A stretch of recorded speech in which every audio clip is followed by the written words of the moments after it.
வணக்கம். லஞ்சம் தவிர்த்து நெஞ்சம் நிமிர்த்து அப்படிங்கிற முழக்கத்தை வச்சவர் ஐயா சகாயம். தன் வாழ்நாள் முழுமைக்கும் நேர்மையோடு வாழ்ந்த பெருந்தகை தனது அரசு பணி காலங்களில் ஒரு ரூபா லஞ்சம் வாங்காம, கொஞ்சம் கூட பெசகாம, மண்ணுக்காக மக்களுக்காக நேர்மையோடு அர்ப்பணிப்போடு பணியாற்றிய அதிகாரி. அதனாலேயே பல முறை இடமாற்றம் செய்யப்பட்டார். ஓரங்கட்டப்பட்டு இப்போது ஓய்வு பெற்று ஐயா சகாயம் இப்போதும் சமூகம் சார்ந்த பார்வைகளை வச்சு வர்றாரு. அண்மையில பேசிய காணொலியில ஐயா சகாயம் குறிப்பிடுறாங்க, தாவேகா பொறுத்த வரைக்கும் தன்னை தூய சக்தி அப்படின்னு சொல்லிக் கொள்ளுது. திமுகவை தீய சக்திங்கிறாங்க. திமுக தீய சக்திங்கிறதுல மாற்று கருத்து இல்லை. அதிமுகவை ஊழல் சக்திங்கிறார். அதிமுக ஊழல் சக்திங்கிறதுல மாற்று கருத்து இல்லை. ஆனா தாவேகாவை தூய சக்தி அப்படின்னு விஜய் சொல்லிக்கிறார். எந்த அடிப்படையில் தூய சக்தி அப்படின்னு புரியல. ஏன்னா மொத்தமே பிழையா இருக்கு. இதுல ஐயா சகாயம் அவர்கள் விஜயபாஸ்கரை, எம்ஆர் விஜயபாஸ்கரை கட்சிக்குள்ள சேர்த்து விட்டு நீங்க எப்படி தூய சக்தின்னு சொல்ல முடியும் அப்படின்னு. நீங்க தாவேகாவோட 234 வேட்பாளர்கள், 233, விஜய் 2 இடத்துல போட்டி போட்டார். அந்த 233ல 100க்கும் மேற்பட்ட வேட்பாளர்கள் திமுக அதிமுகவில் அங்கேருந்து இரவல் வாங்கப்பட்டவங்க. இன்னும் சொல்ல போனா திமுகவில் இடம் கிடைக்காம வேட்பாளர் நேர்காணல் வரைக்கும் போய் ஸ்டாலினை பார்த்துட்டு அங்க இடம் கிடைக்கலன்னு தாவேகாவுக்கு வேட்பாளர் ஆனாலாம் இருக்குது. அதே போல இந்த ஊத்தங்கரை சட்டமன்ற உறுப்பினர் இளையராஜா அவர் தான் இந்த ஆட்சியை கலைக்க சதி பண்ணாங்க அப்படின்னு புகார் கொடுத்து அது வழக்காகி அந்த வழக்கு தான் இப்ப பேசுக்குள்ள இருக்கு. அந்த ஊத்தங்கரை சட்டமன்ற உறுப்பினர் இருக்காரு இளையராஜா. விஜய் அறிவிச்சது ஊத்தங்கரை தொகுதிக்கு இளையராஜாவே இல்லை, குமரவேல்னு ஒருத்தர். இளையராஜா எங்கேருந்து வந்தாருன்னா அவர் அதிமுக வர்றாரு. கடைசி நேரத்துல வர்றாரு. பார்த்தா அவரை வேட்பாளர் ஆக்கிட்டாரு. யாரு? புஷி ஆனந்த். ஏன் அந்த இளையராஜா வேட்பாளர் ஆக்கினார்னா வேற எதுவும் கிடையாது. இப்படி திமுக அதிமுக என்ன பண்ணுமோ அதே போலதான் தாவேகாவும் தொடக்கமே இருந்துச்சு.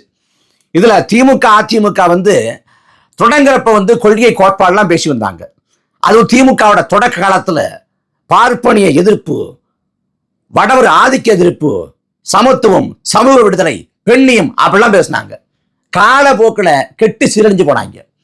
அதே போல எம்ஜிஆர் அதிமுக தொடங்குறப்ப அண்ணாயிசம் என் கோட்பாடுனார். அண்ணாயிசம் தான் என் கோட்பாடு அப்படின்னார். காலப்போக்கில் அதிமுக கெட்டு சிறஞ்சு போச்சு.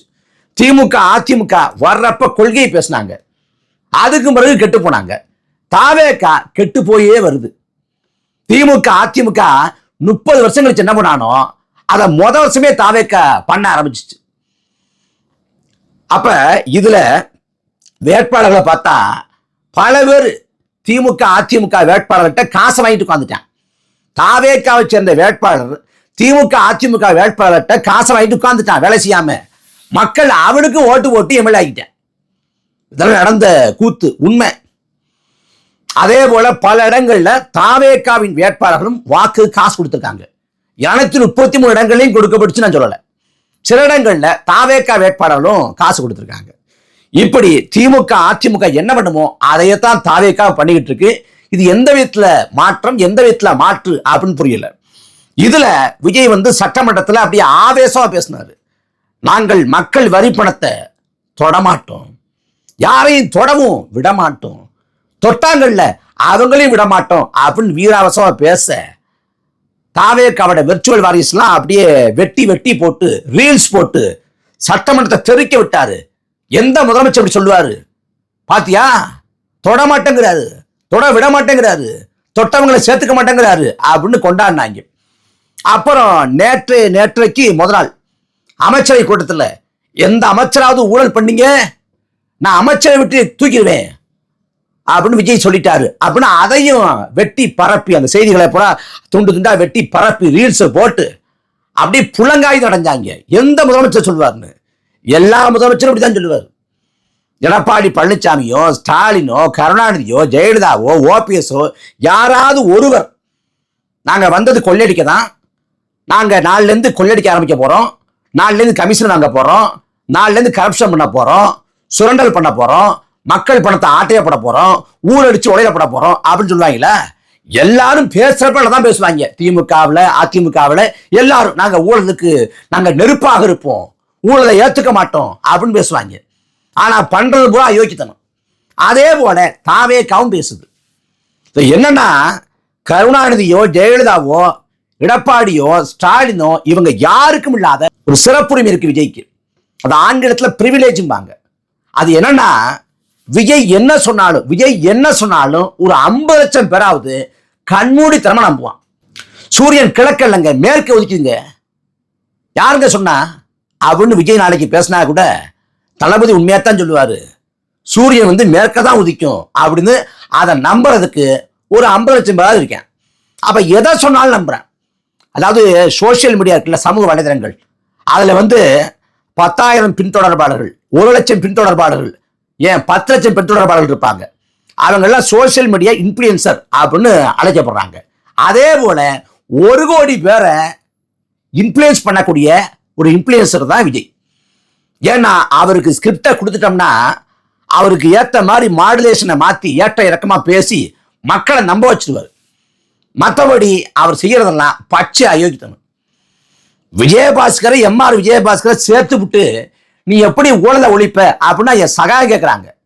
ஏன்னா விஜயபாஸ்கர் இருக்கார்ல, விராலிமலை சட்டமன்ற உறுப்பினராக இருந்த விஜயபாஸ்கர், அவர் செய்யாத அழிச்சாட்டியமே கிடையாது. செந்தில் பாலாஜி கரூர் என்ன பண்ணாரோ அது எல்லாத்தையும் விராலிமலையில் பண்ணவர் இந்த விஜயபாஸ்கர். விராலிமலை சட்டமன்ற தொகுதி அந்த புதுக்கோட்டை பகுதியில் பல கல்குவாரிகளை முறைகேடாக நடத்தி கனிம வளங்களை சூறையாடினது இதே விஜயபாஸ்கர் தான். அதே புதுக்கோட்டை மண்டலத்துக்குள்ளதான் ஜகபர் அலி, யாரு ஜகபர் அலிங்கிற ஒரு போராளி, அவர் வந்து இந்த வழக்கொலைக்கிறதாக போராடி களத்துல செத்து விழுந்தார். இந்த பக்கம் விஜயபாஸ்கர். அதே போல நாங்க போதையை ஒழிப்போம் அப்படின்னு விஜய் பேசுறாப்புல. போதையை விடு, விளையாட்டு எடுங்கிறார். போதை பொருட்களுக்கு முறைகேடாக அனுமதி கொடுத்து மாதம் பார்ட்டி ஃபண்ட், கட்சி நிதிங்கிறாங்கல்ல பார்ட்டி ஃபண்ட், அது வாங்கினவர் தான் விஜயபாஸ்கர். அதே போல சொத்து இப்போ வழக்கு இருக்குது. பல குற்றச்சாட்டுகள், பல தில்லுமுள்ளுகள் எல்லாத்தையும் பண்ணது விஜயபாஸ்கர். அந்த பக்கம் எம்ஆர் விஜயபாஸ்கர். இங்க விஜயபாஸ்கரை கட்சை சேர்த்துக்கிட்டு எப்படி ஊழலை ஒழிக்க முடியும்? ஐயா சகாயம் தெளிவா சொல்றாங்க, ஊழலின் உச்சம் தொட்டவர் விஜயபாஸ்கர். அவரை சேர்த்துக்கிட்டு எப்படி தூய சக்தின்னு சொல்லிக்கொள்ள முடியும்? என்ன தார்மீகம் இருக்கும் அப்படிங்கிறது. நீங்க என்ன சொல்றீங்க?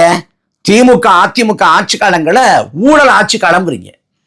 திமுக ஆட்சி காலத்துல எல்லா துறையிலையும் ஊழல் பண்ணாங்க, அதிமுக ஆட்சியில எல்லா துறையிலையும் ஊழல் பண்ணாங்க அப்படிங்கிறீங்க. அப்ப திமுக அதிமுக ஊழல் ஆட்சி காலம் என்றால் அதிமுகவோட ஊழல் ஆட்சி காலத்துல ஊழல் மந்திரிகளாக இருந்தால்தான் விஜயபாஸ்கர், எம்ஆர் விஜயபாஸ்கர், செங்கோட்டையன், அந்த பக்கம் தொழில்துறை அமைச்சராக அன்றைக்கு எடப்பாடி பழனிசாமி அமைச்சர் இருந்த MC சம்பத்து, கடம்பூர் ராஜு, உடுமலை ராதாகிருஷ்ணன், வெள்ளமணி நடராஜன், இப்படி எல்லாருமே, திருச்சி வளர்மதி, இப்படி எல்லாருமே எடப்பாடி பழனிசாமி அமைச்சரவையில் ஊழல் பேர்வடிகளாக இருந்த ஆட்கள் தான். அப்ப அவங்களை சேர்த்துக்கிட்டு எப்படி நீங்க ஊழலை ஒழிப்பீங்க? திமுக ஆட்சி அதிமுக ஆட்சி நீங்க எதுக்குறீங்க அப்படின்னா திமுகவுக்கு அதிமுகவுக்கு மாற்றான நிர்வாகத்தை கொடுக்கணும், மாற்றான செயல்பாடை செய்யணும், மாற்றான அணுகுமுறையை வைக்கணும். நீங்க திமுக அதிமுக என்ன பண்ணிச்சோ அதை விட கொடுமையா பண்றீங்க. அதிமுக ஆட்சியில திமுக ஆட்சியில கூட ஒரு தொலைக்காட்சியோட நெறியாளரை இப்படி வந்து விசாரணைங்கிற பேர்ல அலக்கழிப்பு செஞ்சது இல்லை, இப்படி போட்டு பாடாதபாடுபடுத்தினது இல்லை. ஆனா விஜய் ஆட்சி நடக்குது, அது 2 மாசத்துல. புதிய தமிழை தொலைக்காட்சியோட நெறியாளர் வந்து விஜயன் வந்து காவல் நிலையத்துக்கு அழைக்கப்பட்டு, நள்ளிரவுல அழைக்கப்பட்டு, அலைபேசி பிடுங்கப்பட்டு, தமிழ்நாட்டில் ஒரு தொலைக்காட்சியோட நெறியாளரை வந்து காவல் நிலையத்துக்கு அழைச்சு அவரை இந்த மாதிரி கையாளுறதெல்லாம் இதுதான் முதல் தடவை. நீங்க விசாரிக்க கூடாதுன்னோ கூப்பிடக்கூடாதுன்னோ நாம் சொல்ல வரல.